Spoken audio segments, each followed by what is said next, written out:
So before we went for lunch, we were talking about the four orders in nature, right? And we had covered the mineral order, the biological order, and we were talking about the animal order, right? And in the animal order, we had seen that the freedom it develops is the ability to choose conducive environment. So for this freedom, this order has the ability to move around, the ability for movement. And the ability of movement, or for the ability of movement, the animal bodies are connected with the connective tissue like muscles, and for coordination they have nervous tissue. So an animal can be identified with that, with the nervous tissue and the muscles, and they move around. And if it is hot, they will go to a colder place. If it's cold, it will go to a hotter place. It's wet, go to drier place. If it's too dry, they'll go to places with water. So this is the ability in them to choose a conducive environment, which is much more than what is there in the biological order.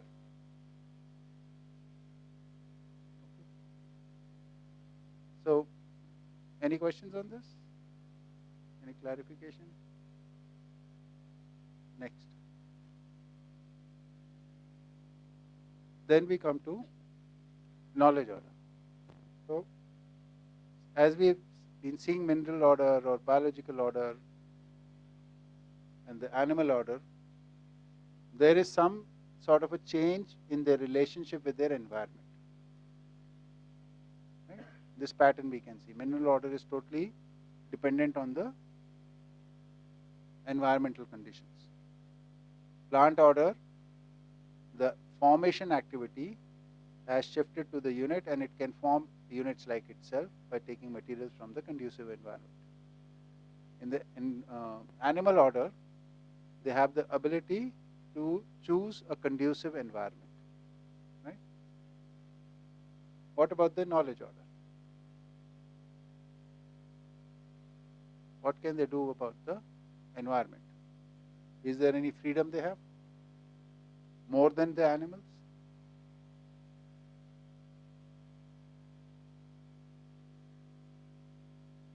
They can manipulate the environment.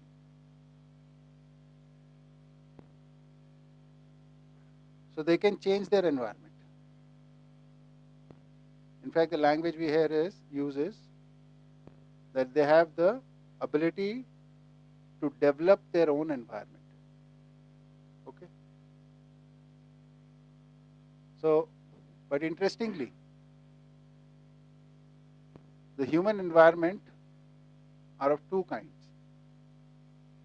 One is the environment for the physical body, which is the physical chemical environment or the physical chemical biological environment around them. And the other environment is for the conscious. What is the environment for conscious?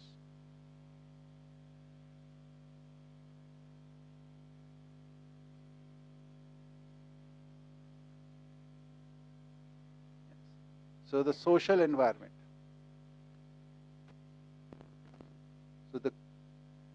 So there are two kinds of environments for a human being. One is the physical, chemical, biological environment, which is the environment for the biological body, and the environment for the Jivan is the social environment, our relationships, our families, our society, right? This is the social environment.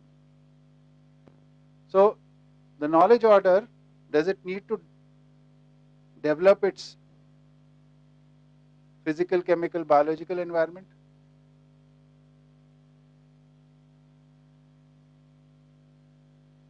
Is there any need to do that? So you understand that whatever changes we have brought about have been detrimental. There is no real change required in that, right? But do we need to develop our social environment? Right? So the answer is yes. So we have this ability and we've used it at the wrong place. So we have moved mountains, moved rivers, cut down forests, done whatever, trying to exhibit this ability, trying to use this ability to develop the environment, and we called it development too, most interestingly. And in the process destroyed the natural balance, or are destroying the natural balance. Whereas the same ability of developing our environment could be used for developing the social environment. And social environment can be developed using what tools? Yes, please. Huh? Yeah, that is our social environment, relationships, communities, society.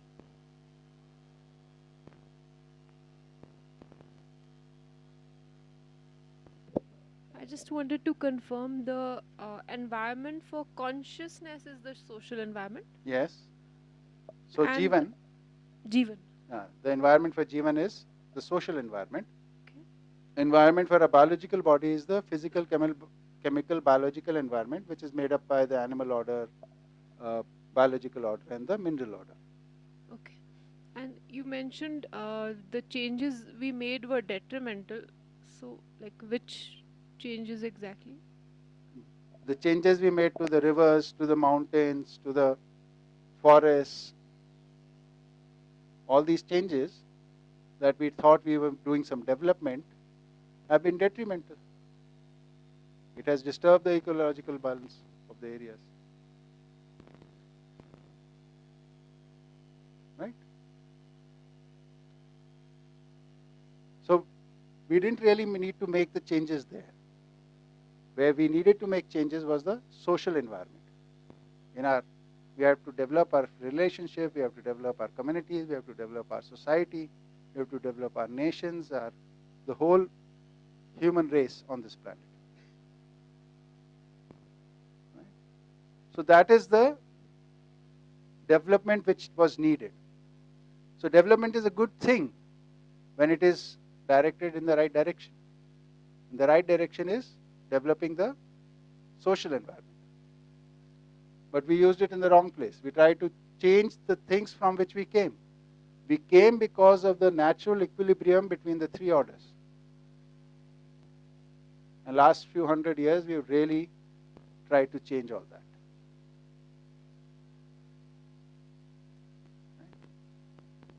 So the next question is, what is the tool available to us in the human domain which can be used for developing the social environment?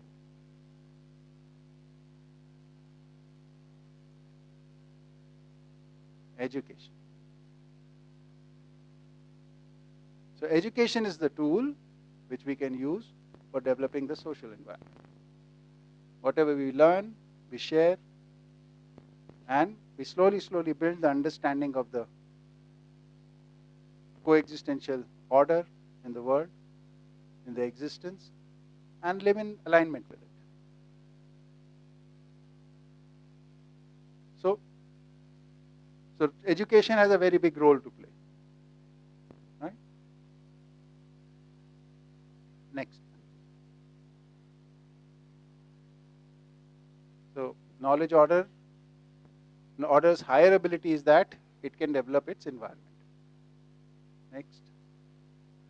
Human being is combination of Jivan, which is self, conscious unit, and body, the physical, chemical, biological unit. Ecological or physical environment is the environment for the body. Body is nurtured and secured in equilibrium of this ecological environment. Social environment is environment for Jivan, the conscious unit. Self is nurtured and secured in equilibrium of this social environment. Next. Human being's higher ability of development of its environment is for developing social environment. and not for disturbing the ecological environment. Any questions on this?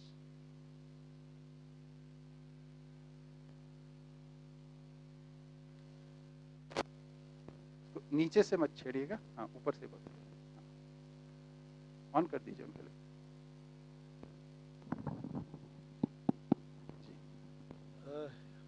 You said the physical environment did not have any change.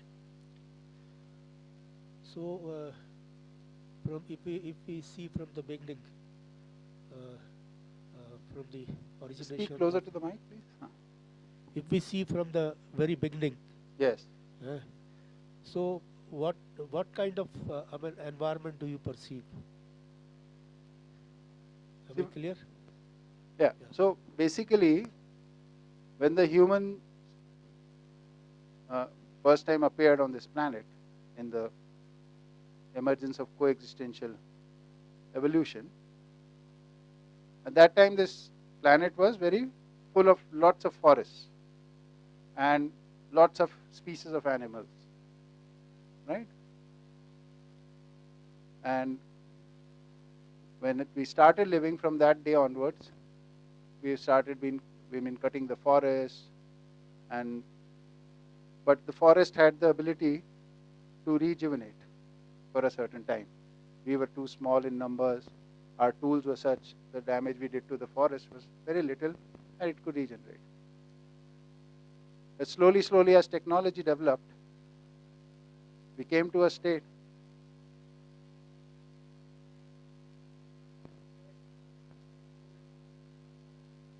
Yeah.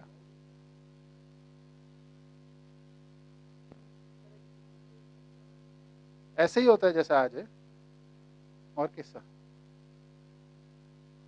The same human being is defined by his 2-3 things, characteristics, right? The biggest characteristic is power of imagination and power of willful action. Second, it is unit of knowledge order, therefore it starts living in harmony through knowledge. These are the characteristics of a human. So that is what differentiates it from the animals. So please use the mic.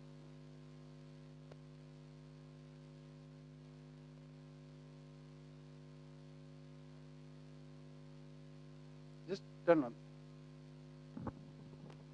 Yeah. So, without my question is, without change in the environment, there could be a change in the shape of the human being, maybe outer shape, is living, shelter, or ways of production, way of living. Could there be anything possible? Yes, everything would be possible. What do we mean by change? That's what I was trying to explain earlier also. We have the changes with the developing technology that we made have started affecting the cycles of the natural cycles in the ecological system. That is the change. That is the example I was giving, that initially when we were doing the changes, the natural systems were able to regenerate themselves, right? So at that time the damage did not take place. It is when the technology developed beyond a certain point and we did not care about the natural cycles that we started destroying the natural cycles. That is the damage I'm talking about. Cutting out tree for some wood is not a damage. Just to ensure that you also take care of a lot more trees. But today it has become very dangerous to cut trees because we have already got much less trees. But if we had been careful since beginning, we could have lived very easily with. Yes.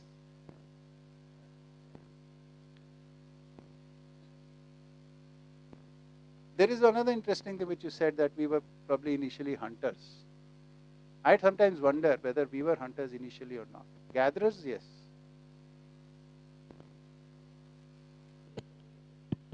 It's quite well understood now that we were Predominantly gatherers and slowly hunters eventually. Because you can only become hunter after discovery of fire. Very few animals you can eat raw. Right?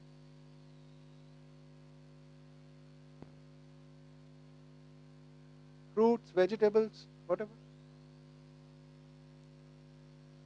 Forests are rich with food.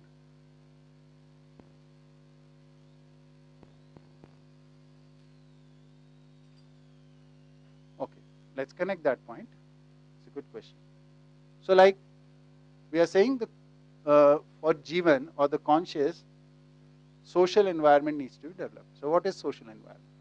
So, like you are a one conscious entity. You are one Jivan, right?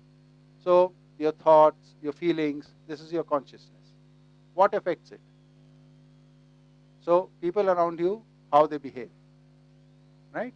If they behave irresponsibly, it affects you. If they behave responsibly, that affects you.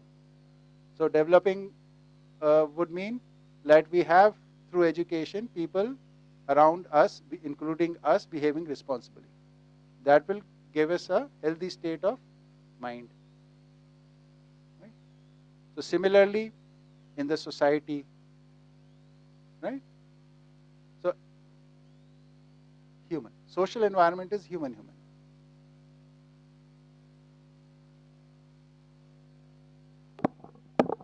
Thank you. I'm sorry if this was addressed earlier, but what is exactly meant by equilibrium in of social environment?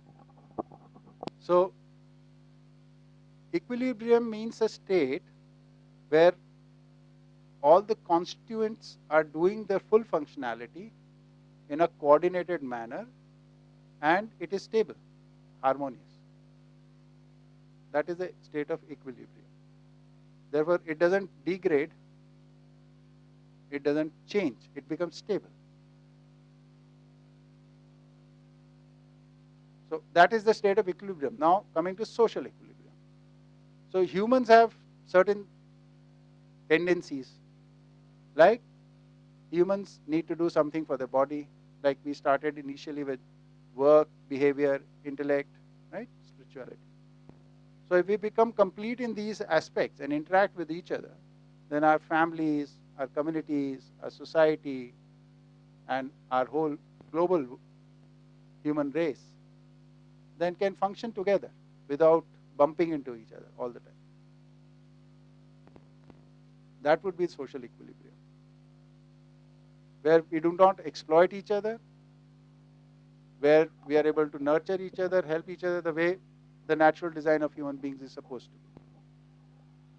Just a so would this equilibrium mean that there is no change in terms of the let's say if I'm in social equilibrium, would that mean that there is no possibility or no need for the number of relationships that I have, or like for that to change that number, like if I want to have, let's say, more friends or less friends, or No, not so at it all. this idea is not in opposition to change, right? Like change exactly per se. Yeah. No. So you can have as many friends as you like. You know, you can have as much contact as you like social contact. That's not the issue. Whatever you have to be responsible in it. You have to ensure justice in it, and the larger context, you have to ensure orderliness in it, or righteous. Your actions are to be decided on basis of righteousness, which we mentioned earlier, and finally, truth. Those three perspectives of comparison that we talked about the other day.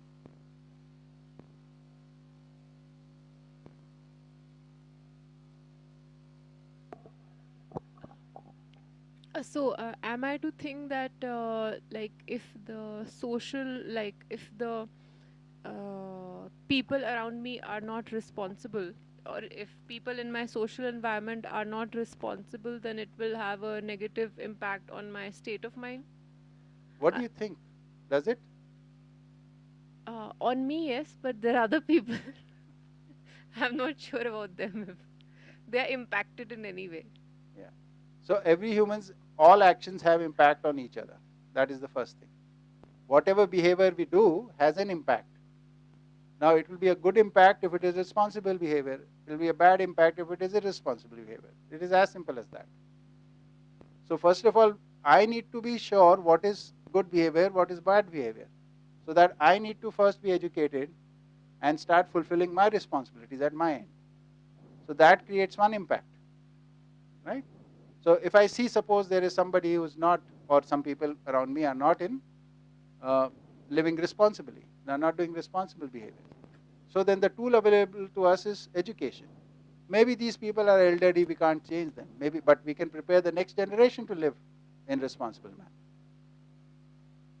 So this question is not only about my little journey for few hours or few days or few months or few years. It is about the human journey from one generation to the other, to the other, to the other. How do we fix that? So, but some people live in a bubble of their own. So they think they're isolated units, and other social environment won't impact that.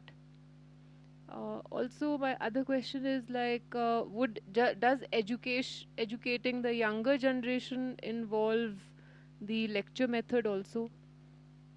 And Uh, another question is, does all this boil down, or ecology also includes economy, or does this all boil down to the economy also? yes, of course. We did talk about the humane economy earlier. Okay? And people who live in bubble, if they want to change, there could be some way to for them to, if they are open, maybe I cannot propose to them, maybe somebody else can propose to them, we find ways. But suppose they are not ready to change at all. No problem. After a few years they'll go away. But we have to wean this such qualities out of the humankind, from our communities, from our societies, from our families. How do we do that? That is the important question. Right? Like, for example, you have children, right? There are some qualities in you and a people of your age or elderly to you which you want them to have, and there are certain qualities which you don't want them to have, right? So for this, you give them the ability, education, that they are able to discern and choose the right one, right?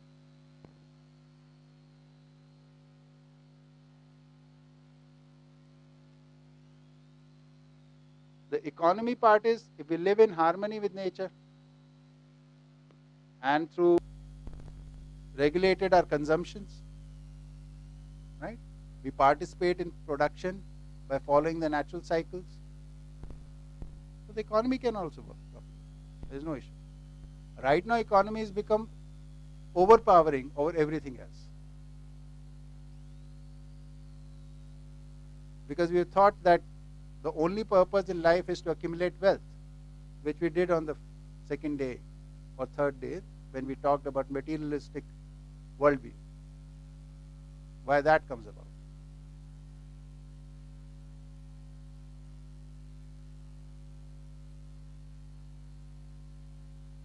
Does it answer your questions?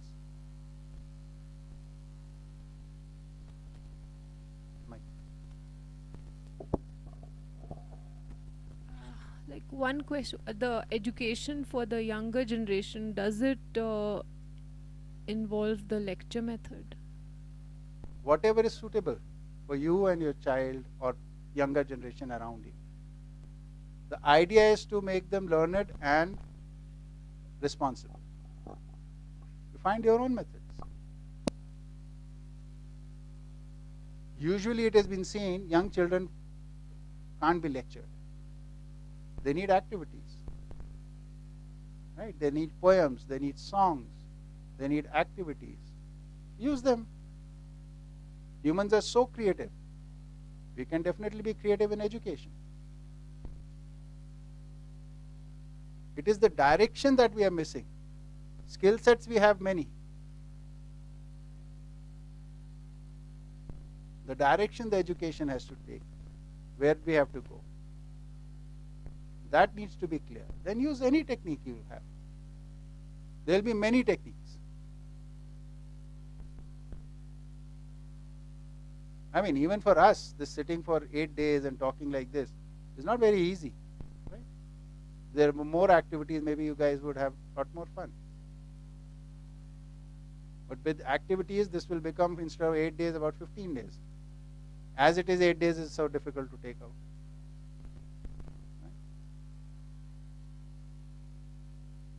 Right now is an emergency situation, so we are doing some emergency measures.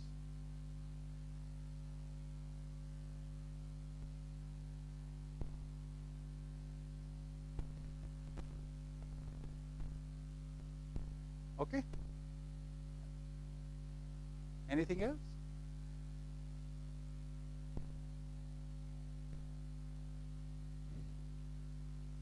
Yeah, Siddharth. Mic, please. Pink वाला ही दे दीजिए. हाँ, ये पहुंचेगा. इसको नीचे से मत. हाँ, ठीक है.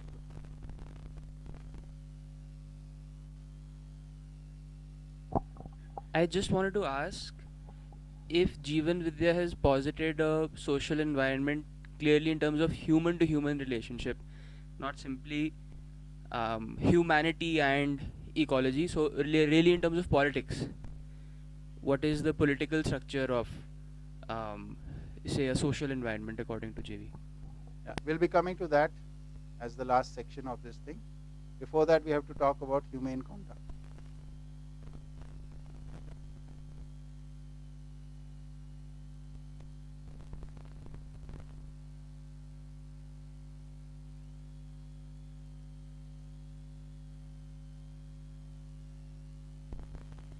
Any other clarification or question or comment? Yes.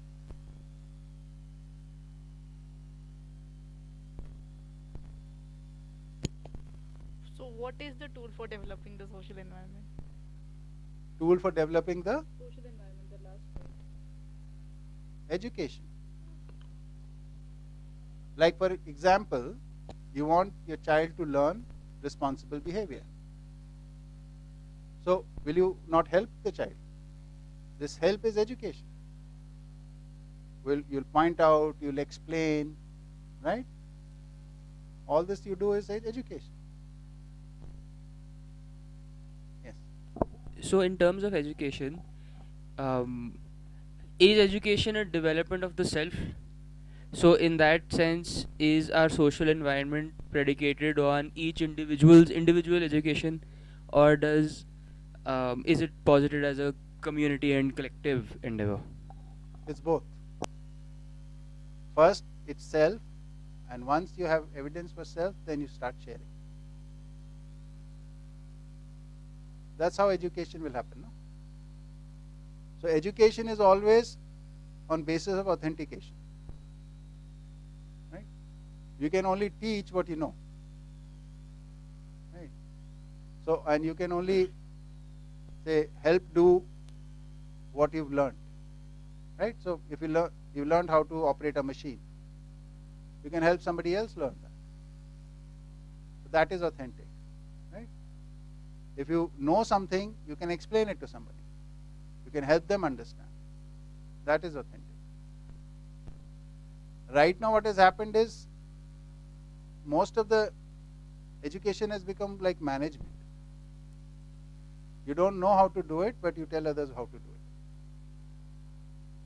You're not living it, and you're still telling others how to live. Right?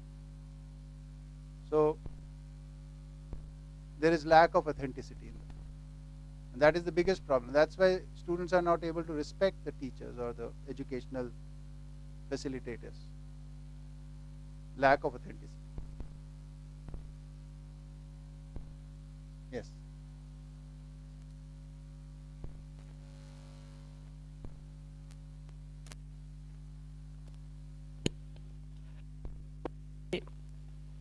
So when you say that the child has to be learned and responsible, learned in what way?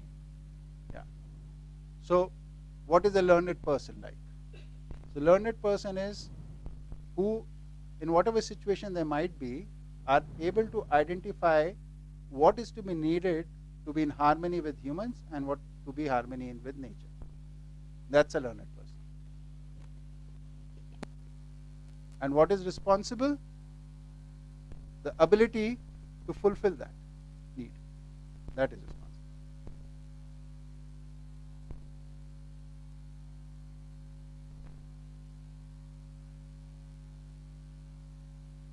Anything else? Anyone?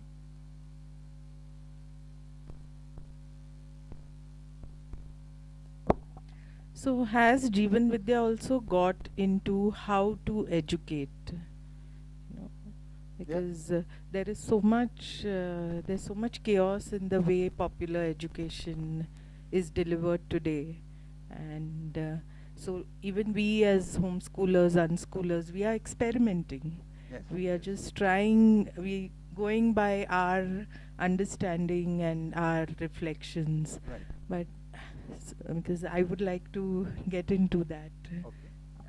So yes, there is a definite way of, definite things which one needs to keep in mind when you get into the education process. One aspect is child's developmental stages or development stages in learning. Like for example, a child which is less than 5 years age has one type of approach to his people around them. They will imitate mostly, right? After say age of 5 to 10, if they look at you as somebody of authority, they will follow you, right? And slowly they'll come to say around 8, 9, 10 years of age, they will start asking questions about it also, right? So here we say the first 5 years of education, say from age 5 plus, it is more of following the instruction. They'll be more obedient, and they do it the first 5 years. So lot easier to teach them at that age. But say after age of 10 plus, their logical thinking starts out. So for them, some it is around 10, for some it's around 8. So when their logical thinking starts, they start questioning things. They start asking why, how, when, right? So that needs to be satisfied. It can't be brushed aside. Right? And similarly, another 5 years or so or later, now they want to have the authenticity in themselves. They want to grasp everything on their own right. They think of themselves as equals. They don't want to be treated like followers, or they don't want to obey. So the teaching methodologies will change with this. Right? So the mistakes we are making right now are, for example, when a child is about 1.5, 2 years, at that age itself, you can see people asking the child, "Beta, what will you eat?" As if that 1.5-year-old child knows what to choose to eat. Right? So we giving them the choice, but they don't have any basis of using that choice. That is the age when you can tell them, "Beta, we will eat this today." Right? And as a story, or while they are eating, we can even tell them why this is good for you, or why this is good for us to eat. So that information as a memory, they won't know the meaning of it, start setting. Like we teach them rhymes which have not too much of meaning right now. So we can teach them things like this, which they'll remember, and when they grow up and they ask questions, they can ask, why does this have this nutrition? Why does this thing? This is just one example, right? So we give a lot of freedom at that very young age. Freedom meaning giving them a lot of choices they can make. Because we know we can take care of whatever the choices they will make. Whatever they ask for, we can fulfill their wishes. But after a certain age, say in late teenage, we want them to be obedient. You do this, you do that. We take away the choices from them at that age. That is the age when they need freedom. Now we tell them, you will eat this. This is my house. You have to do this. But we've not been able to bring them up in alignment with us, in harmony with us. We don't know their dance. They don't know my dance. So we are all the time stepping on their toes. So understanding the development, learning stages of a child is very important. Then there is, what are the issues which child will look at that time? Like from very young age, child's circle of influence in from their viewpoint is very small. It's like family. Then slowly from family to neighborhood. Then when he starts going to the school, then that. So, and on the way they are going. So there are certain things they need to know. Their awareness is becoming bigger and bigger and bigger. How do we address that? So there's a whole thing. We hold workshops on that also. So if you're interested, you can join that. Get in touch with Sheila ji and you guys can see what can do.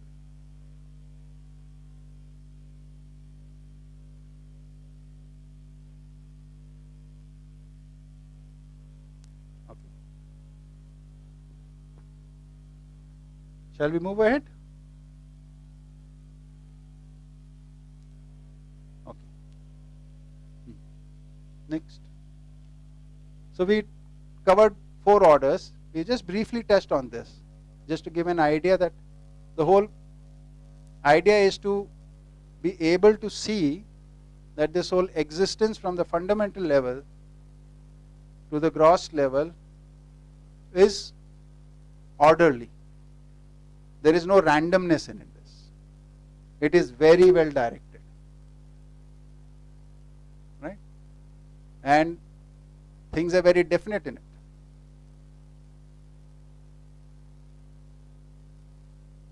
And everything is functioning in coexistence with each other. Like we saw in the diagram how all the 3 orders are being useful and complementary for each other. Right? So that was the general idea to give. And this also gives us a sense what is our role in nature. Right? So let's talk about that a little bit. Now we can talk about what is our role in nature. So we started this talk about humans being observers, right? We can observe. Now that we have talked about that humans are Jivan and Sharir or body, right? So the conscious part is an association with body or coexistence with body for its journey. And what is the journey? It wants to realize knowledge. What is knowledge? To see what is as it is. That is its journey. But seeing is not complete without the evidence. And evidence is in doing. And we talked about this initially also, that living is in collaboration. Right? So whatever I do impacts others, whatever others do impacts me, and we all witness it, we all observe it. Right? So if something is harmonious, we all can witness it, and something is disharmonious, we all can witness it. Right? So unless until I have the evidence in living, there is no confirmation of my knowledge, of the conscious unit's knowledge. It itself cannot be sure what is right, what is wrong, what is true, what is false. So it needs evidence. So our journeys are basically seeing the reality, living according to that reality. Once we live according to that reality, and if the evidence is there, and people around us also are able to see that you are living in harmony, this fulfills us. This completes our journey. Right? That gives us meaning in life. Even now if you see, when you do something, say with your near and dear ones, amongst them you do something, and they comment on that. If the comment is like, what you've done is right, and it's an honest comment, then it does give you joy. And when it's an honest comment, and they point out this is not correct, then you can be inspired to correct that also. Or in case you're not able to take that comment properly, then it can also lead to sadness in you. Right? So we are a feedback mechanism for each other. Just humans can give the proper feedback to each other. Nobody else. For that, we need to be in tune with each other. We can't do this without being in tune with each other. We have to be in resonance of each other. And so the first level of organization of this tuning is in relationships and or family, what we call. This is where we can see. And this is where it takes the maximum effort, because there are so many overlaps there. Right? Once you are able to live with evidence there that you become knowledgeable, you understand the reality, then it's a lot more easier to expand into society, community, national or international level, whatever. But the evidence will come from your family. Like, I can be speaking for 7-8 days in front of you, you'll be here with me for a few days. You are only seeing me for a few hours. But my family there, they see me in the workshop, outside the workshop, when there is pressure on me, when there is not pressure on me, right? So they are the real observers. Their feedback is very important. So it is in the family, which is, what is the family? It is people like me who have the ability to witness or to observe, and they are also on the same journey. And we are co-travelers in this.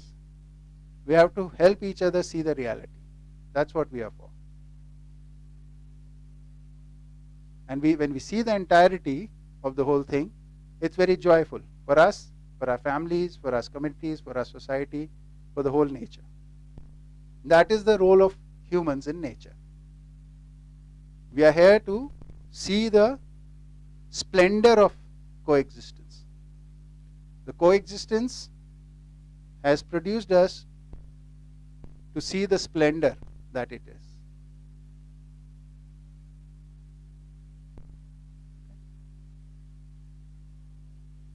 Any comments, any questions, any clarification on that?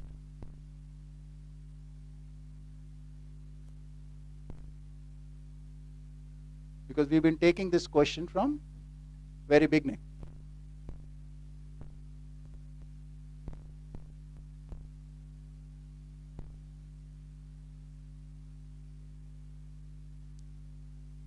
Okay. Then let's move forward. Let's talk about order in humans. What is this? So now that we've understood this is our journey, how is this journey going to be fulfilled?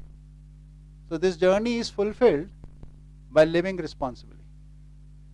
So what does responsible living look like? We need an idea of that also. Right? As a person in relationships, as a person in community, as a person in organizations, institutions, which we need for living together in larger numbers. Right? Why do we need institutions? When we have to do things for larger numbers, we need institutions. Right? If we had to teach only one child or two child, we don't need an institution. But suppose there is a need to teach 200 children, then we'll need an institution. Right? When we need to produce for one person, 2%, we don't need an institution. But when we need production to be at a larger scale, then we'll need institution. So for social organizations, we need institution. So human living, the responsible human living, we will examine at 3 levels. One is in relationships, 2 in community and society, that is 1 to many, relationship is 1 to 1, and in institution, like nation is an institution, right? Our families are an institution, our communities are an institution, right? Our workspaces are institutions, right? So how do we live responsibly there? Okay. So humane conduct is equal to humanness. Humanness is fulfilling all responsibilities and supporting others on the path of growth for harmony. Rootedness in humanness is a result of spiritual awareness. So first is the qualifier. To live like this, you need spiritual awareness. Before this, it cannot happen. Right? You can attempt at it, you will have some success, but to fully function in this form, you need full spiritual awareness. Okay?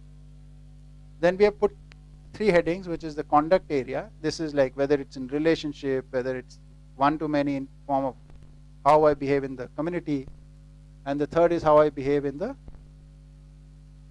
institutions. The basis of responsible conduct in this. And then if it is not there, then what is there? Right?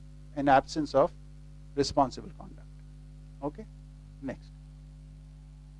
So the first conduct area is relationship, which is one-to-one. So when we are in relationships, values are the basis for responsible conduct. So what are the values? Right? So the most primary value in relationships is justice. Right? Am I being fair to the other or not? Right? Examining that. So if you are just, then you are being responsible. And your relationships will be healthy, will be harmonious. And if you're not just, then you'll be committing mistakes. Absence of justice in a relationship is equal to mistakes.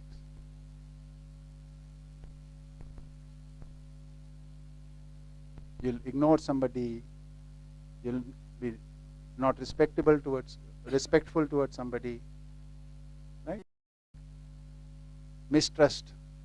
All these kind of mistakes will happen if you are not aware of justfulness in your behavior. The basis for responsible conduct in relationships is value, and the most primary value is justice. We'll also open this into many other values, okay? A little later. Second, in the social spheres, in community and working areas, right? When we are interacting with each other, here ethics are the way of responsible conduct, basis of responsible conduct. What is ethics? We'll go into detail also, right? It's basically around 3 things. One is, how do you earn your money? There's a responsible way of acquiring wealth, and there can be exploitative way of exploiting. So if you have right ethics, and ethics will determine your character. So ethics determines your character. So if you are ethic or living with full ethics, then you are a person with good character. Otherwise you lack good character. So one of the dimensions of determining your character is how you acquire wealth. How you behave with the wealth, whether you acquire it through your own efforts, or you cheat, or you take other people's, whatever. Right? And in absence of ethics, you become a bad character, and that results in crime. Right? Besides wealth, the other factor there is, how do you behave in the man-woman relationships? In the sense, like we all are there in different environments. There are sometimes men, women, other genders also. So how is our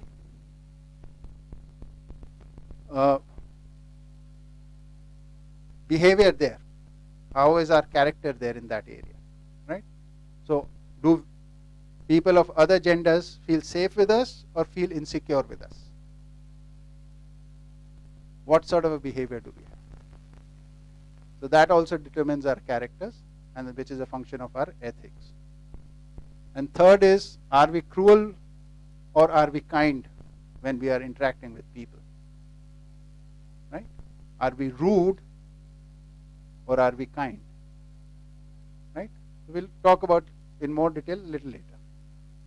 And the third area is institutions.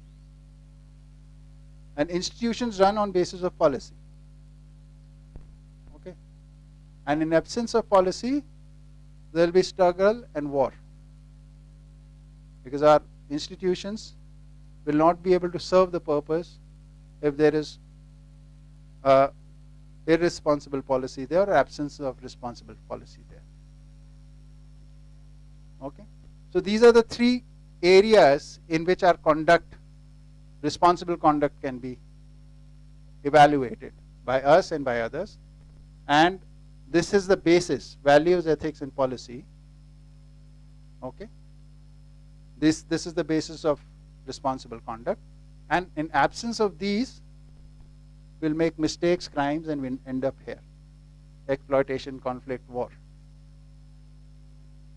Okay? So we all are living at the same time in some relationship. We are interacting in relationships. So are we aware of our behavior in terms of values? That we need to check. Similarly, at the same time, we are interacting with many people, right? In community, in society, and our reputation goes with us, right? How we acquire wealth, how we behave with people of other genders, how we make them feel safe or unsafe, and thirdly, with other people and animals, are we kind, are we cruel, are we rude, all those things, right? And in terms of institutions, the policy. When we talk about policy, we'll see that it's just a one small line definition, but it has very large implication, right? And in absence of that simple policy, you will always have exploitation and conflicts. Okay. So any clarification till now, please?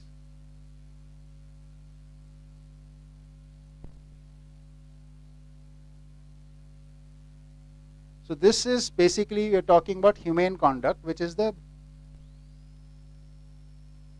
lifestyle of a responsible person. This lifestyle can only be lived if you are spiritually aware. Without spiritual awareness, this is not possible. One thing. I'll also like to talk about conduct. Conduct is something, in Hindi the word is acharan for it. It is something, it's a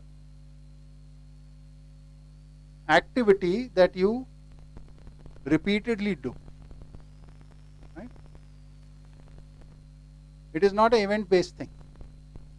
It is a daily thing, what you do, how you behave. How you behave in relationships daily, how you behave with people generally, and how you behave in the institutions you are in. What direction do you give these institutions with your contributions, right? With your work in there. So, conduct is something which is what we repeatedly do and what is definite. Like for example, conduct of a tree is definite. Conduct of a cow is definite. Conduct of a snake is definite. Conduct of a dog is definite. It is only humans we do not know when they act like a cow, when like a dog, when like a snake. Therefore, because the conduct is definite, we are able to trust cow what it can do. We can trust dog what it can do and not do, and trust a snake what it can do and not do. But we are not able to trust humans what they'll do and what not do, what they won't do. Right? So conduct is the basis on which trust is formed. So if it is human conduct, then the trust will form easily.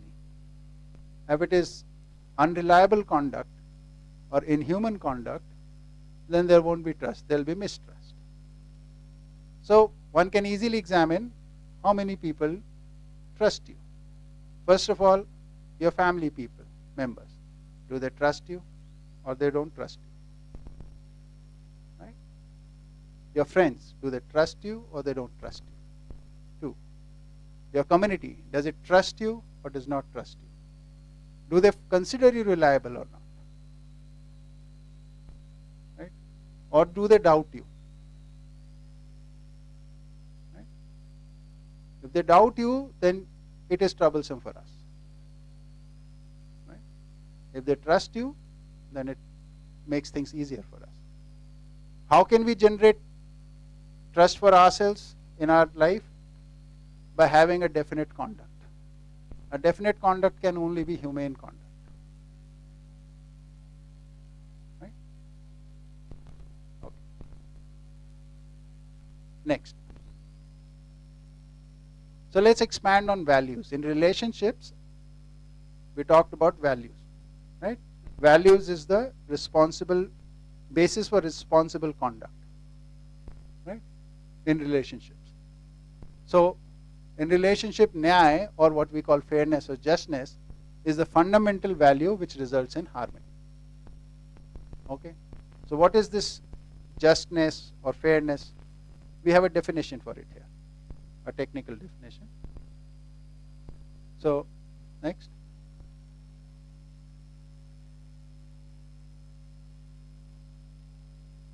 So, nyaya or justness is fulfilling one's responsibility in relationships and working for enabling others to fulfill their relationships.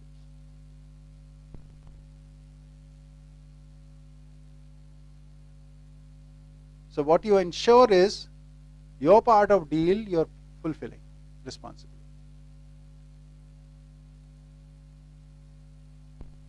So if you and wife and husband are there, then as a husband, am I fulfilling my part of the responsibilities or not?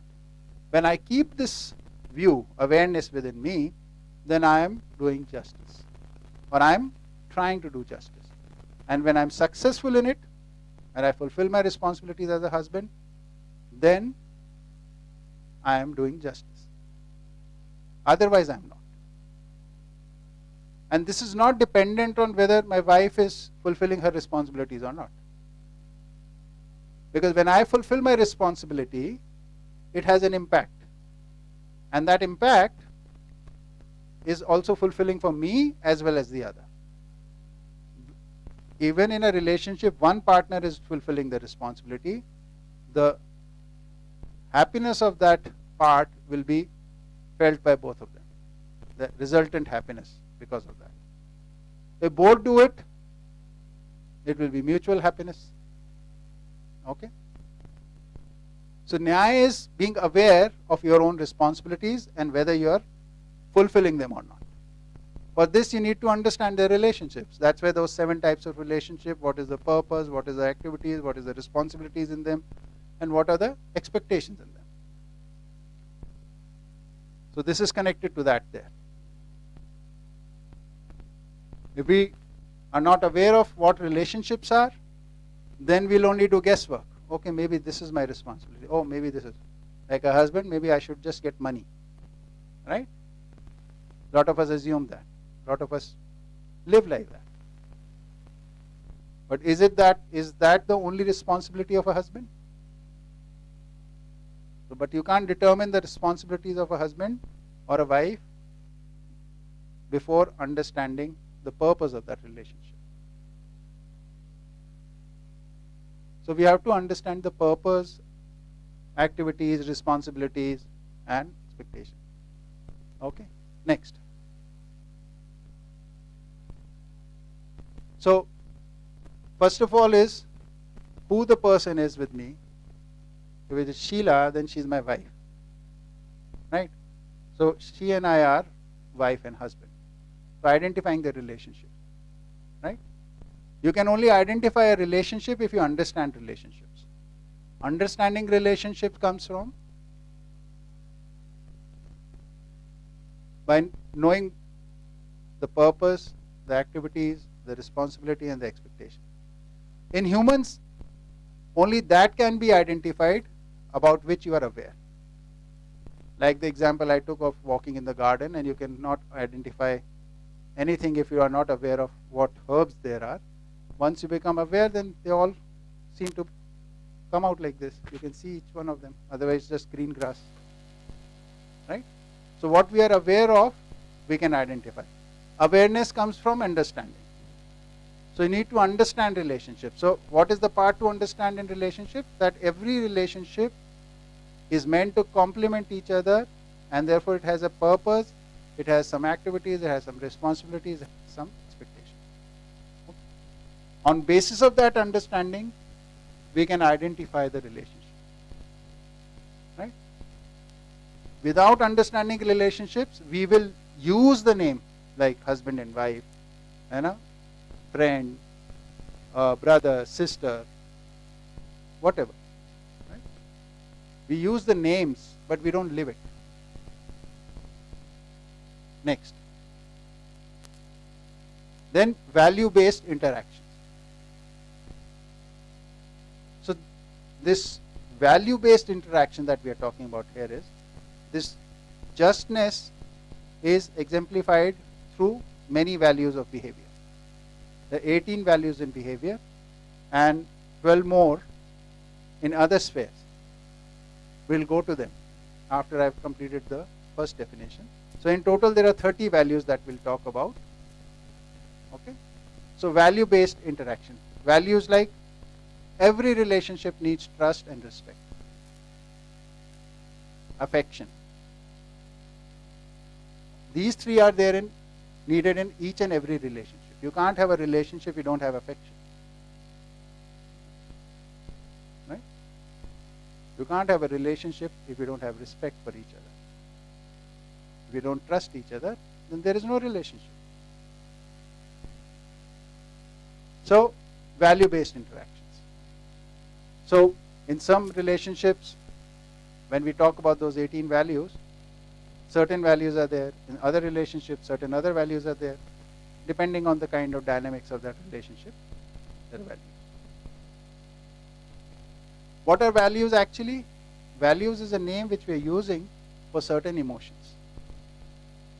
If you look at them deeply, every emotion is basically rooted in acceptance or unacceptance.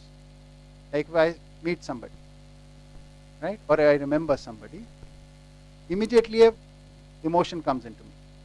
If I accept the person, there is a certain kind of emotion, and if I don't accept that person, there is a certain kind of emotion. Okay? So emotions can be positive, negative. But values are those emotions which are rooted in harmony.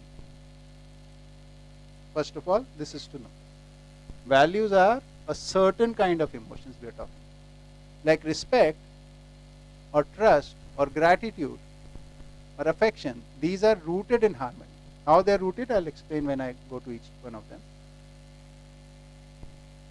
So, these are special kind of emotions that we are capable of. But we are only capable of them through awareness.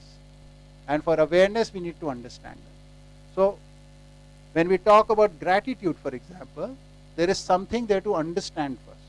Once you understand that, then you become aware in it. When you become aware in it, you can live it. Like for example, we did talk about gratitude. Oh no, we didn't talk about gratitude. We have talked about this activity where we talked about contributions from the whole society and humankind when we are eating food. Right? So now that we know that so many people are contributing into it, so we understand that there is a contribution which everybody is making. Right? So there is no person who is not making a contribution. Some people are making contribution directly to me, and mostly people are making contribution to the society from where I am receiving that contribution.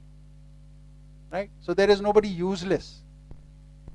So whenever there is a person in front of me, then I know for sure this person is making some contribution. If I identify that contribution, okay, because Beta is doing all this. He's a school teacher, he is a good son, he is doing this responsibility. So all that he is doing responsibly, I can identify. Some he could be doing with me, some he could be doing with his family, some he could be doing in the community, some he could be doing it for his organization where he works. Right? The moment I acknowledge that, and I also connect that this is directly or indirectly benefiting me, benefiting the society, then I have this feeling of thankfulness towards it. Definition of gratitude is acceptance of the contribution or support received from others.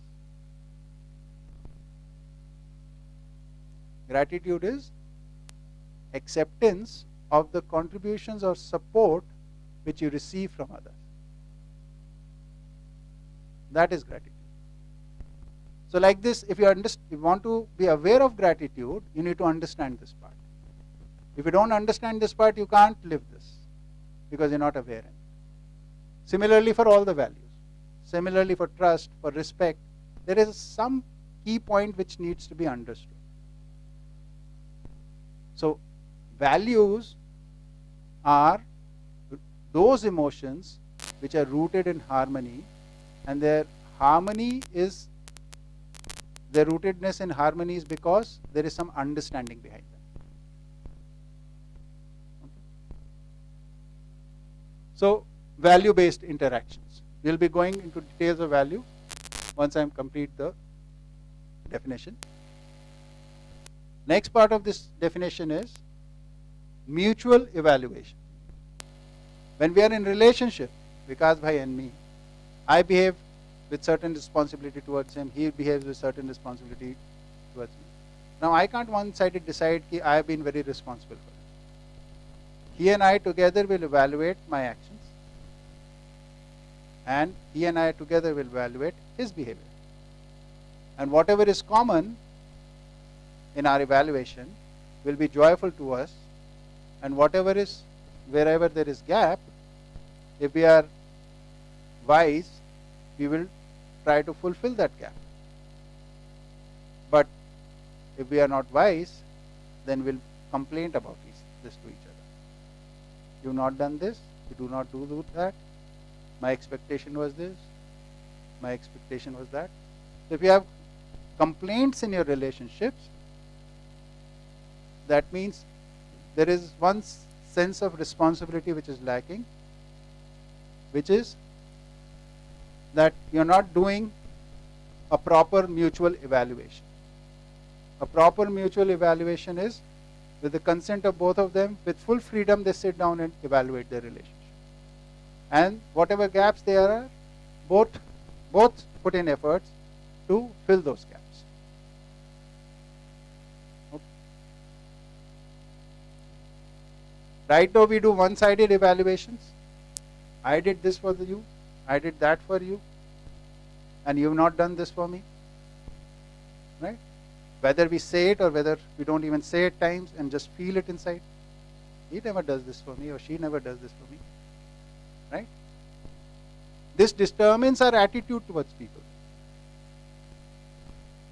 When we start thinking like this, and we are not doing evaluations together,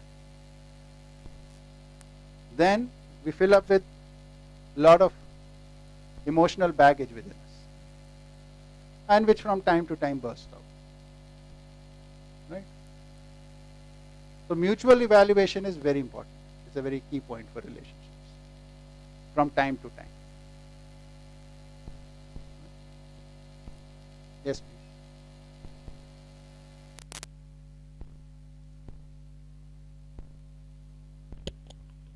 So how do we do mutual evaluation? I mean, I'm just thinking that like she was just kidding around. Let's just sit together today and evaluate each other's relationship. So is it like when I have like grievances that I should do it, or is it like an event that we should fix कि आज हम बैठेंगे और हम resolve करेंगे जो भी? So evaluation is not only of grievances. You might be doing a lot of things right together, no? And there could be more scope which you could do, for which if you sat down and talked about, you could probably coordinate better and do. Actually, it's a regular thing. And evaluation is always done in the normal state, not in excited state. That we have to remember always.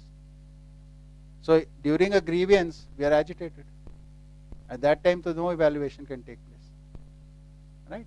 So initially, maybe it will start with some grievance coming up, and then you're cooling down. Okay, we need to resolve this. That could be the initial approach. But it doesn't necessarily have to be that. Suppose in a family, if you could sit every week you could put out 1 hour and talk about what I did, why I did, others tell how they were impacted by that, and everybody's sharing. So lots of it would be okay. There might be some gaps somewhere, but if it's a regular exercise, then we'll be aware of each other's journeys, plus what is going on in their minds and how they're viewing things and what is the support they need. But we don't have this mechanism. We live under the same roof and we don't share anything. We're very lonely because we're not talking to each other in a healthy manner, in a proper manner, because we don't have a basis to talk. And this won't happen the first day you sit down to talk. Most likely what happens is, initially when you hear this and you start doing this, you end up in arguments. But that doesn't mean you have to give it up. That means you don't know how to do it. You'll have to learn a way to do it. And you can slowly learn that. And the most important part in this is the ability to listen to the other fully. If we are not able to listen to each other, which is usually indicated by we interrupting the other when they are speaking. In our emotional exchanges, that is what we do. And both of them feel that I didn't get to say my part fully. Right? That's the biggest complaint you take away. So this is not a thing which will happen when there are grievances. This could be a regular thing. It's not too difficult. It seems a bit odd because we have not been doing it. It seems too mechanical. Yeah, we'll sit down and talk about this. But you have to keep reminding yourself, is it needed? Like we are, suppose, 4 people in our family. What is happening in our minds we can't see from outside. Right? We are just doing guesswork. If we talk regularly and we share honestly with each other, then we'll be aware what is happening.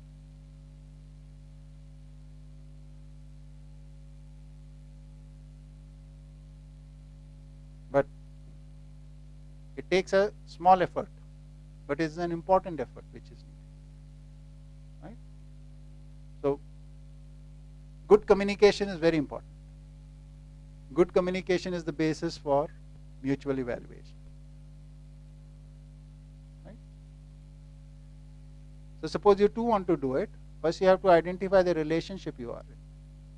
That relationship, what is the purpose for it? What are the activities in it? What is the responsibility in it? What are the expectations in it? Are you, now you can say, these are the responsibilities on my part, this much I am able to do.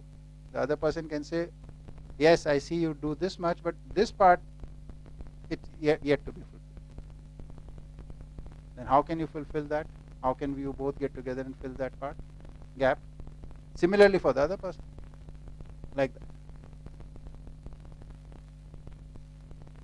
So all this is done with a very calm mind. And we are not used to that right now.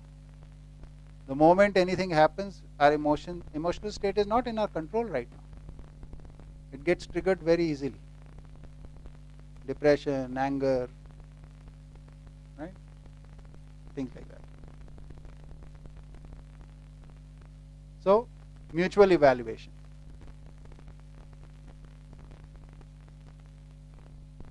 Next is, if all this goes well, if this is done properly, this is done properly, this is done properly, this is the resultant.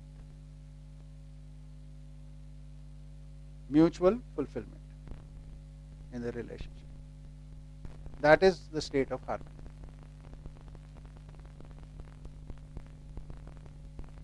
This is what we are calling being just in a relationship. Nyaya.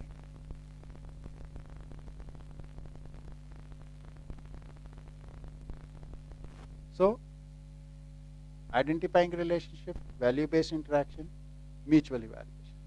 If we understand this part, no, even though I'm going to go into details further about what values and this, even if this part we are able to take with us, This is more than sufficient. This brings in a lot of happiness in families.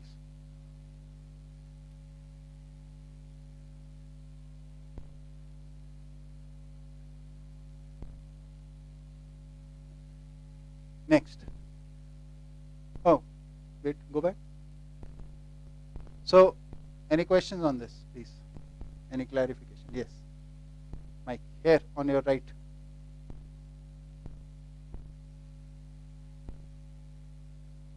Put it on. We'll be discussing what are the values. What all values are there? Okay, we'll be discussing that, like And, respect, trust, gratitude, affection, love, right? Care, all those. So both the parties involved, whether it's a employer-employee relationship or a husband-wife relationship, so both the parties involved have to be clear about what are the values, which are the basis of the mutual evaluation, Yes. and also the purpose of the relationship, the activities, responsibilities, and expectations. Yeah. Yeah. But what I'm saying here is that though both parties have to be involved, it will start with one first. In most cases. In some cases, both can start together. But even if it starts with one, it improves the relationship. It has its own impact. See, your joy will come from the fact whether you are living in responsibility or are you not living with responsibility. That your evaluation of yourself. Our biggest problem, when we decide something in our head and we are not able to do it, for example, or we don't do it correctly. So in our own eyes, when we are not able to achieve something which I want to achieve, that is our problem. That gives us the biggest pain. Or when I think of myself as somewhere and then I realize I'm not like this. Right?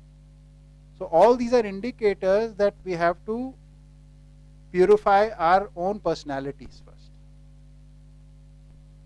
And self-purification comes from being responsible. So my purification will happen if I am responsible.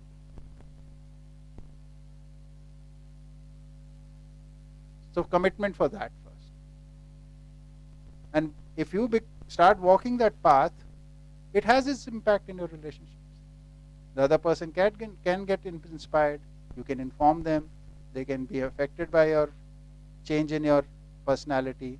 And they also can learn the same thing. But if we start thinking in terms, till the both do it, then only something will happen, then nothing will happen. The focus is not outside. The purification of our personalities is the main thing. We wean out the irresponsible side of us and nurture the responsible part in us. That's the main thing.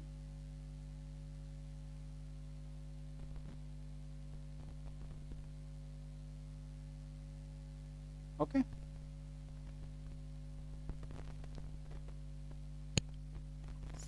This is even possible with a child, for example, say 8-year-old or 9-year-old.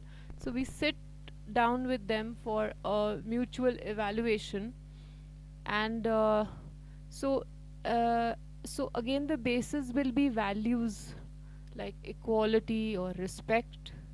So whether we are giving the respect to the child or not, treating the child on an equal basis, where there is gratitude both ways, and See, what I'm saying here is, if you sit down for mutual evaluation with your child. Now, if you have understood your responsibility, then you would have behaved responsibly with the child. say with respect, with affection, with trust, right? But you can only do this if you understand this, right? Suppose you understand this and you behave like that, and the child doesn't understand it right now. So you can help them understand this. This is how you behave respectfully. This is how you behave trustfully. This is how you behave with affection. Because it is authentic coming from you now because you're living it. Right now the problem is we are not living it and we are trying to teach the child. And we are not sure of it, what it is. So it depends on mood, on our mood, that this is respectful, and some other day our mood is something, this is respectful. This is responsible according to one mood, and this is responsible according to the other mood. I'm happy, yeah, you can play with the mobile phone, no problem. I'm a little worked up, and the child says, can I use the mobile? No, you're not supposed to play with the mobile phone. See, the structure that we want to teach them, we ourselves are not following that structure. That is the problem. When we start living according to the natural structures, it is very easy to point it to others, help them see it. Yes. Can it be possible that, for example, if I and my partner have a different purpose, like we both have a common purpose, but it can differ or with the other couple, or it is like a common purpose, like we were talking about the universal purpose, or universal purpose? So any husband-wife relation, like any parent-child relationship, anywhere on this planet or any other planet, what would be the purpose?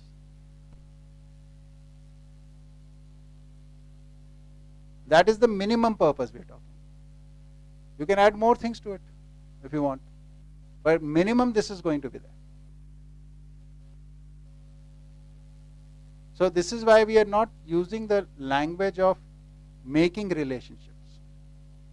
We are using language of identifying relationships. It already exists and you have to identify it.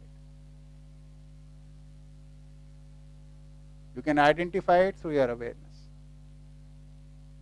Yes.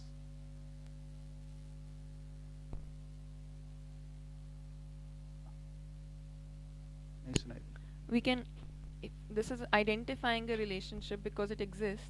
So we have to go back to that sequence, that we can only identify things if we understand what it is first, and then we accept it, and then we're able to identify it, and then correspondingly, respond. Yes. So to know, knowing, believing, identifying, and responding. So a relationship we want to identify, we have to understand it first. We have to know it first. And then we have to believe that this is the way it is going to be for us, because this is what is needed. And then identify it, the situation. Oh, this is the person, this is the relationship. And then respond accordingly.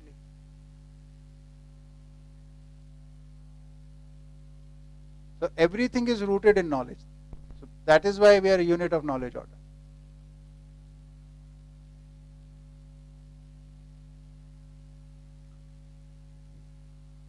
Any clarifications on Nyaya?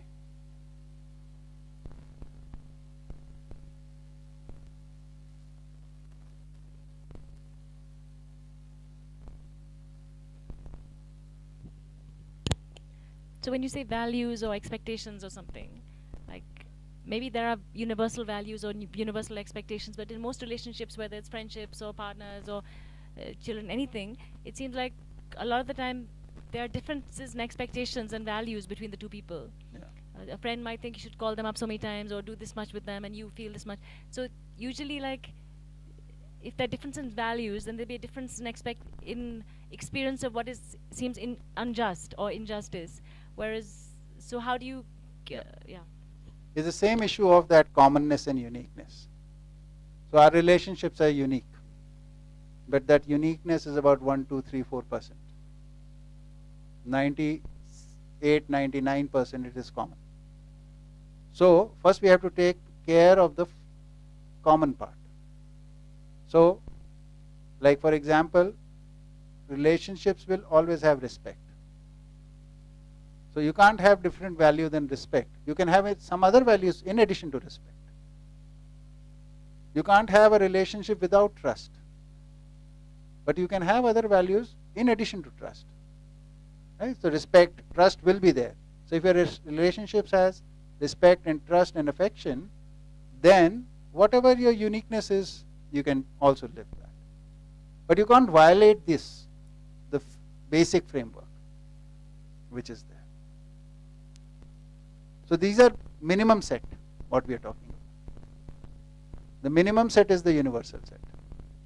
Yes. Also, I think the question is not about values here. It's about how to express those values.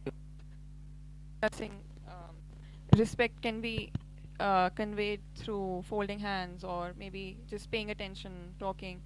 A lot of us, if the same value can be perceived, received, or given, expressed in multiple ways. So it's about identifying if I feel respect for my relative, or and if for instance that person is not aware of it, I am constantly expressing it through whatever way I am used to or whatever comes naturally to me. But if if I actually do have respect and I feel like that person is not recognizing it, I think then I would be wondering why they're not able to recognize it. How do they perceive respect? In what mannerism, what kind of behavior are they missing out on, and whether that is in line with respect or if it's something else that they're desiring. So actions that this is at the core, the values at the core, but how do we express it? The action can be very varied, and that is what we can have discussions on, because that's what misunderstandings are, right? You think that some values weren't there when it was often just behaviors that were kind of misfired. But I think the core values, for example, because we have discussed gratitude, I'll take the example of that again. Now, when we want to interact on basis of gratitude, right? So there is someone in front of me. Now I want to, first I have to see whether I have gratitude for this person or not. So to see this gratitude, I have to see what contribution of this person am I seeing. Have I seen it, or just I'm saying, I'm very grateful to you, I'm very thankful to you. Am I seeing the contribution this person has made? So this is not sweet language. This is not your courtesy only. For courtesy's sake, I am talking in a certain manner and doing. I actually have to feel that first. So I identify. This is the contribution Drishta is making. This is the contribution Jim is making. Then can only I have gratitude for them. Some contribution is to me, some is to the community, some is to the society. If I'm able to see all of that, then I can have full gratitude for it. So this is not painting a nice picture in front of the person. It is actually feeling it. And this, when you actually feel, it transfers immediately. Right now, if you are feeling disrespectful for someone, you don't even have to say the word, the other person senses it. Because we are aware in the absence of this. But we are not aware of the presence of this right now, because it is not being practiced. The moment you start practicing it, people start feeling it. We do not know how to practice gratitude. We do not know how to, or not even practice, we do not even know how to feel gratitude. We do not know how to feel trust. We do not know how to feel respect. So there is something which needs to be understood, and something has to be done on that basis. There is a process with it. You have to go through that process to feel that. Right? So what I also, of course, didn't mean putting on of show for activity. Yeah. The confusion and the misfiring usually happens, of course, because of what you're talking about. That since we don't, what does it mean that we don't know how to feel it? It just means that we feel it at times and we don't feel it at times, because it's in our attention. For instance, gratitude. So if we have that in mind, that this person has contributed so much in our lives, then we'll feel that in that moment, as long as we've registered it for that moment. But if we forget it, or if we get distracted, or if something else overpowers that thought or that realization, because it's not a realization actually, if it's not permanent, then it'll seem to evaporate. So that's why it's transient, these values right now. And so to have them permanently, if they were permanent and stable in us, then it would be easily expressed. But now even when they are there in flickers, they get misfired because the person might get confused. I like to think of it a slightly different way. For example, if I want to have gratitude towards you, huh? Yeah. That we know the contribution of them in our life. Also, I can pursue that they have that authority to control us too, that we don't want. We have that gratitude for their contribution in our life, but I don't want them to control me, Yeah. like any of them. So Right. in that case, what is it fizzle out the Yeah. So gratitude feeling, or do what you have been doing till now. Very simple. What we are talking about is, do you want to live gratitude or not? Yeah. First, let's say, you don't have to change anything else. First, do I want to live with gratitude or not? Right? So if I want to live with gratitude, what do I have to do? I have to see the contribution of the other person. For this, I need to calm down and actually see the contribution they have made and feel it. For one person, this exercise is needed one time. You don't forget. You can reevaluate it by whatever extra contributions in rest of the period you might have done. That might need to be added, but what you've already done at that stage of time, that will always be with you. Right? And then you use this gratitude while you're communicating with them. Don't give them any authority over you. I'm not talking about that. Expressing gratitude is not giving anybody any authority over you. They will feel what they have to feel. That's not in your control.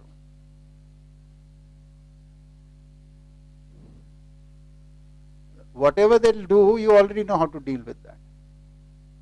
You've already been dealing with it. See, this fear of the other is very big within us because we have suffered because of it. Right? This is a point where we're talking about you raising your awareness levels, you purifying yourself. This will strengthen you. When your strength increases, most of these negative influence stop affecting you. In fact, you are able to find a way through in between them to reach to the other person.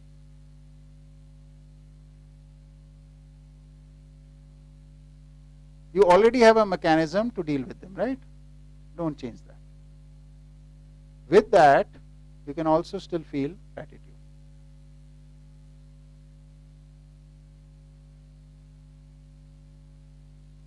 Whatever change has to take place will take place on its own.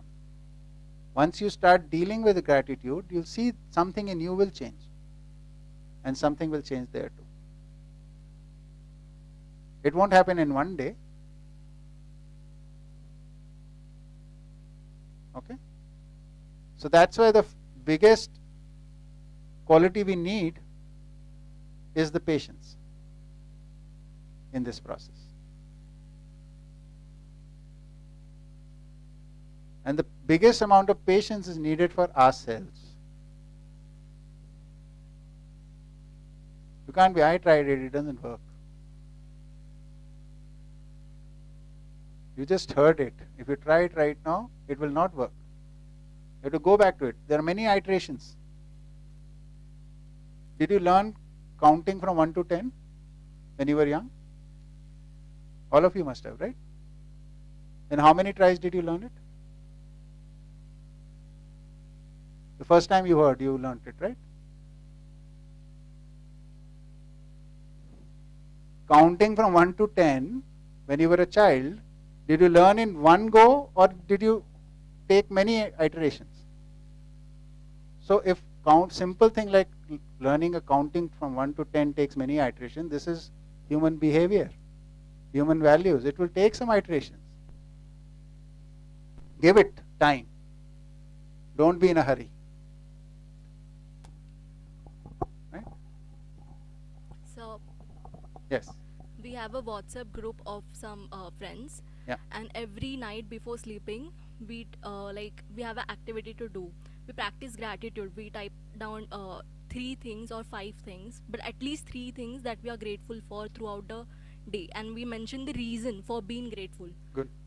And she mentioned about expressing gratitude towards certain person. So I wanted to share that it is not necessary always to come forward and say those gratitude words to the other person. You just feeling those feelings of gratitude towards that person also helps for starters. Right. Good point. Can I add a anecdote? Sure. So it's somebody else's, but I'll just share it. So in our school, there is this guideline that for pre-primary children, everything will, all the content that we have to teach will all be delivered in the context of माँ, कि माँ ऐसा Mother. करती है, माँ ऐसा, mother. Yes, I think that to everybody. No, there are some people who don't speak Hindi. So mother. So even if you're teaching A for apple, you'll say my mother or your mother cuts an apple for you to give in tiffin or for whatever. है ना? So all the letters of the alphabet, all the nouns or everything that they teach, or colors, shapes, everything is taught in that context. And so this has to be done for everything, all the songs, all the activities, games, everything. So one of the teachers was sharing that we ourselves don't know so many things that our mother does. Now we have to teach those children and tell them throughout the day for 3 or 4 hours, everything that we are teaching them is going to be with the context of mother. So like every day, 5 days a week, for so many months, she was talking about everything in the context of mother, and by the end of that year, her attention went towards her mother. It's not as if she was disrespectful to her mother or she didn't know that her mother has done so many things, but it's a realization. When you do it repetitively again and again, and you have to think of more examples also. You can't think, apple kata, banana, she cut an apple. No, you will think of other examples also. So as a result of that exercise, her attention went to her own mother, and she was able to feel a deeper gratitude towards her own mother. But then this is her sharing with us that, it took me 1 year of sharing with the other children for her attention to go to her own relationship.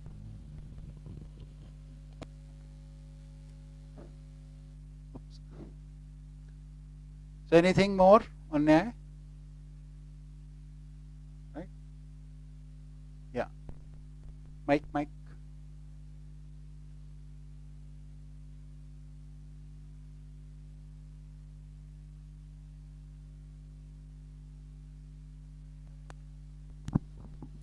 So it's all sounds good, but when we living, it is so difficult to feel gratitude for that person who is living with exploitation or vishwasghat.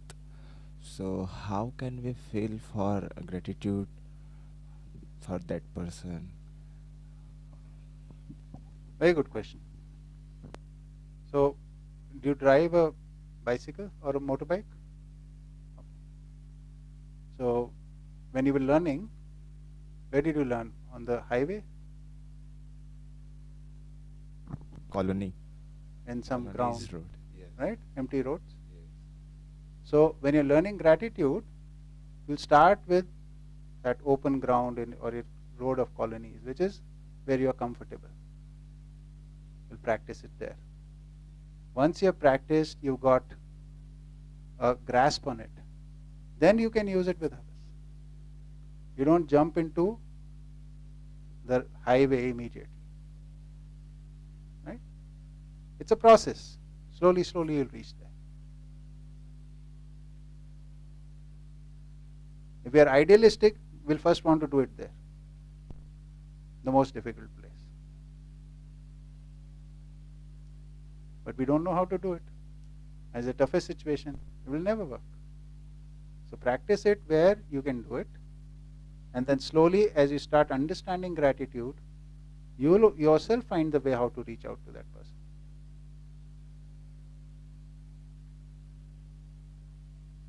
But some situations when we are living current, if we talk about my current situation, so if I try for my comfortable zone for practice the gratitude, but I also live with complicated relationships. Yeah. So in this situation, I am thinking about quit interaction with that person, or lots of relationship is as it is, as I mentioned. Okay. Then I would examine how much I've understood in this. Maybe something I'm missing. I've not yet got the point. I see, the whole principle is, if it is not helping you in the situation, then there is something lacking in your understanding. Right? So, what is lacking in this understanding? That we'll have to explore. I to always go back to my basics. What could be missing here? I want to be like this. I'm unable. I can always see sometimes like, look, okay, I'm not willing to cross this barrier right now. This is needed to be crossed to interact with this person. Okay, but I'm not ready to. I'm not willing right now. So this is my limitation. I have to work on this right now. Right? Or it could be when this person is here, my emotional stability is not there. When this person talks like this, speaks like this, then I get disturbed. So again I go back to, so I have to work on this. I have to first become stable. Why is it affecting? Right? So till the time I am stable, I cannot go interact with the person who is agitating, who's in somehow because of whom I am getting disturbed. So first I have to get control of myself. So become observer of yourself, what is happening to you when this is happening. When you are with this person, what all is happening? Note it down. Watch it. Witness it. Right? So when you start witnessing it, then you start seeing, okay, this is what is happening. Once you know that for sure this is what is happening, then you will find a way. Okay, this is what I need to do. Suppose it is emotional disturbance. So there must be some past events because of which you are disturbed. So you have to resolve that within you. What is this? Why is it affecting you? Even now. See, we cannot suppress things in our lives. If things are affecting us, we have to go through them. Watch them, address them, have a closure, and then move on. Face the situation. Can't avoid it. There is something, maybe there is something about some incident that you need to talk with them. Maybe, I don't know. Maybe that. In my case, there are 2-3 areas where I need to do this. I have not yet been able to bring myself to do it. But I know where I have a slight hint where I have to work. But it's not in high in priority right now. That also I am aware of. Yeah, I keep pushing it down.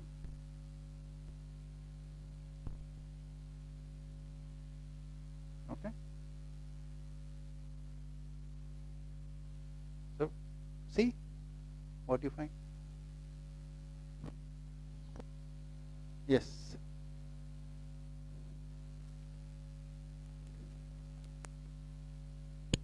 following up on what he's saying, I just want to know, where does weighing a relationship is placed in this whole, Weighing a relationship. as in, like, if the relationship is so important for me, or can I just walk away, or it's not, like, it's causing me more problems than Yeah. So if suppose you're in a very toxic relationship, it might be better to move away for the time being.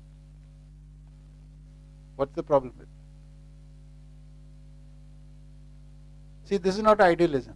We have to fix the biggest problem right now first. First, you become comfortable. Whatever in your present state you find comfortable, become that. And then start learning. Without being in a comfortable state, you can't learn. When you're agitated, how will you learn? If you're disturbed, how will you learn? Suppose you move away from 4 or 5 relationships, but you still have to live in some relationship. Whichever relationships you live in, practice it there.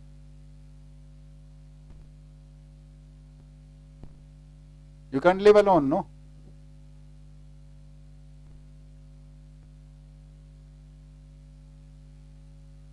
See, nobody else will decide for you. You have to decide for yourselves.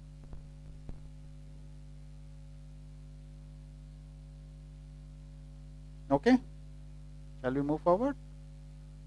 I want to show you the beautiful chart of 30 values.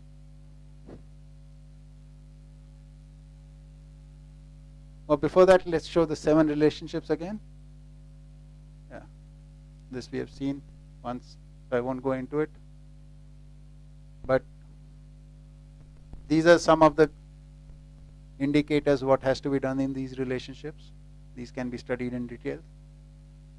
Okay? Okay, values. Show all of them.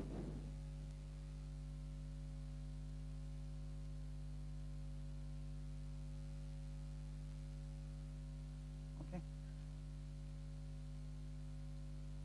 These are the values in behavior. There are 9 realized values. You change language without telling me. And 9 courteous values.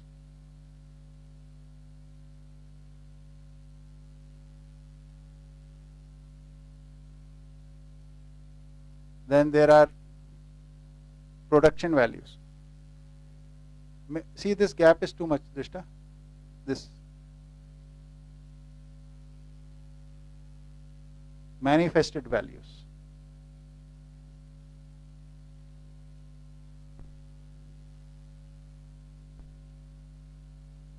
Or courteous values or whatever. चलेगा वो, but वो ठीक कर दो.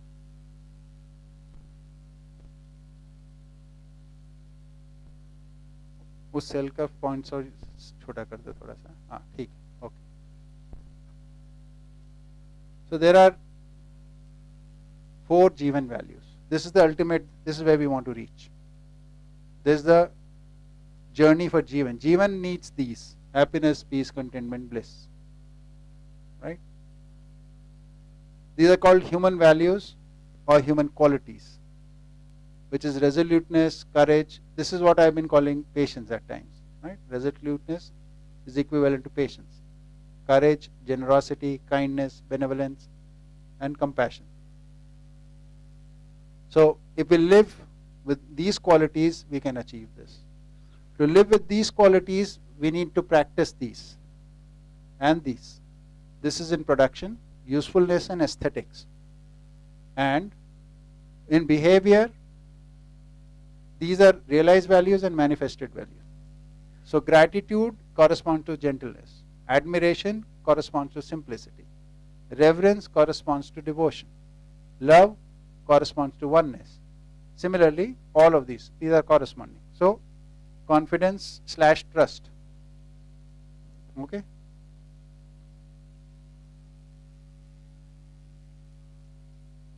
Care, guardianship, respect, affection. So for each of the 9 realized values, there are 9 corresponding manifested values in behavior. This is what you understand and this is what you feel inside. And when you live these, this is what gets communicated to the other. This is what is seen by the other.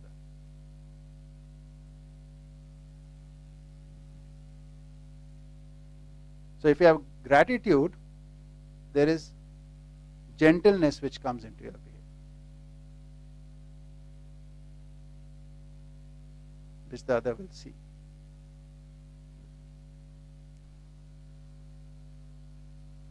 Right?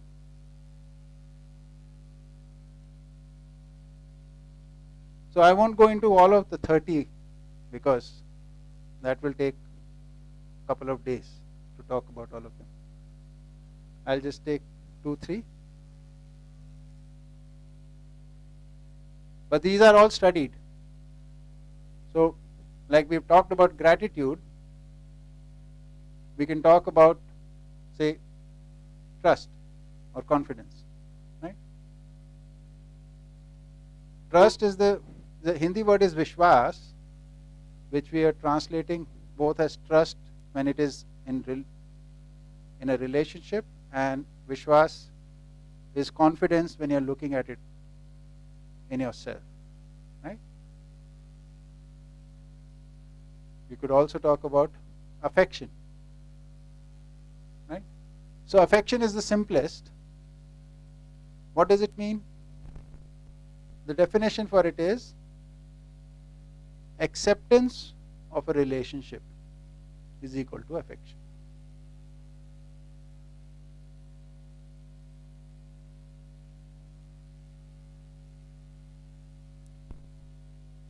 We have been using one word for quite long.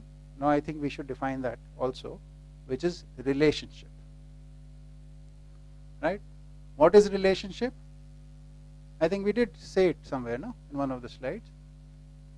So, relationship is commitment, right? For, what is the language we've used here?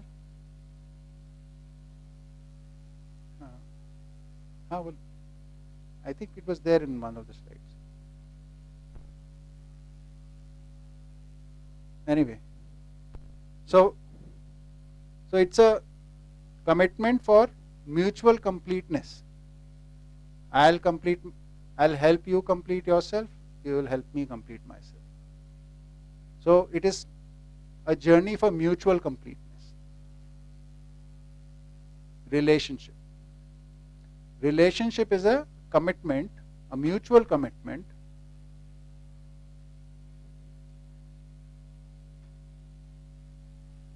We are together, right? A relationship is that we are together. We are together for what? For mutual growth, and growth has a culmination point which we are calling completeness.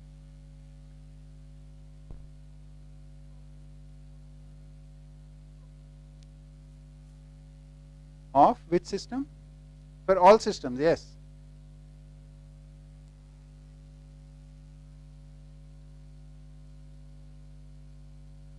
The mutual completeness. Yes, I understood. I understood you're asking. I'm saying this is the definition for all relationships. When we go into 7 types, then something will be added to this part. Right? But commitment for mutual completeness is the main thing. Right? Make it growth and completeness. Mutual growth and completeness.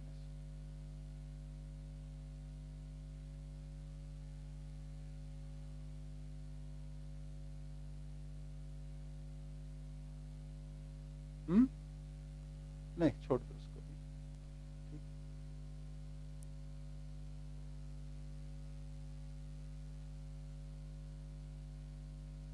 क्या कहना है? हाँ, पर लिखना चाहते हैं उससे कई बार कुछ लोगों का प्रोसेस होता है कि लिखने से उनका रजिस्टर करता है अंदर, तो कुछ लिखते हैं, कुछ सुनते हैं, कुछ और कर रहे होते हैं. Sometime one workshop I saw in which there were all these Sarvodaya people, all Gandhians, and they were doing, this is 93 December, and there were 20 of them, And all 20 were listening to the workshop and were doing the charkha the whole day. And by the end of that, they had a lot of thread, and which all of them donated to the organization. Anyway, so relationship is commitment for mutual growth and completeness. Okay, tomorrow we'll come back. We'll start from here, go into the values. We were talking about affection, so we'll start with affection tomorrow after relationship. Okay, thank you.